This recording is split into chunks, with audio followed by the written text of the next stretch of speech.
নমস্কাৰ, মই অঞ্জু বৰাই আজি ৭৯ সংখ্যক স্বাধীনতা দিৱসৰ শুভ মুহূৰ্তত আপোনালোকলৈ শুভেচ্ছা জনাইছোঁ। আৰু এয়া ৰহা জিলা প্ৰশাসনৰ উদ্যোগত যি স্বাধীনতা দিৱস অনুষ্ঠিত হৈছে তাৰ কিছু অংশ আপোনালোকলৈ আগবঢ়াইছোঁ।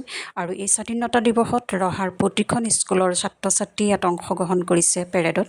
ইয়াতে আছে ৰহা শংকৰদেৱ শিশু বিদ্যা নিকেতনৰ ছাত্ৰ ছাত্ৰী, ৰহা আদৰ্শ প্ৰাথমিক বিদ্যালয়ৰ ছাত্ৰ ছাত্ৰী, ৰহা প্ৰাঞ্জল মেমৰিয়েল স্কুলৰ ছাত্ৰ ছাত্ৰী আৰু ৰহা চেণ্ট বেচিলৰ ছাত্ৰ ছাত্ৰী, সকলো ছাত্ৰ ছাত্ৰীয়ে পেৰেডত অংশগ্ৰহণ কৰিছে। সঁচাই আৰু এনেকুৱা আটক ধুনীয়া পৰিৱেশ এটা সৃষ্টি হৈছে আৰু সেয়েহে মই আপোনালোকলৈ ভিডিঅ' আকাৰে আগবঢ়ালোঁ। আৰু ইয়াতে ৰহাৰ সমূহ ৰাইজে অংশগ্ৰহণ কৰিছে। চাওকচোন কিমান সুন্দৰ মুহূৰ্ত আমাৰ এই সমজিলা প্ৰশাসনৰ উদ্যোগত আজি অনুষ্ঠান অনুষ্ঠিত হৈছে।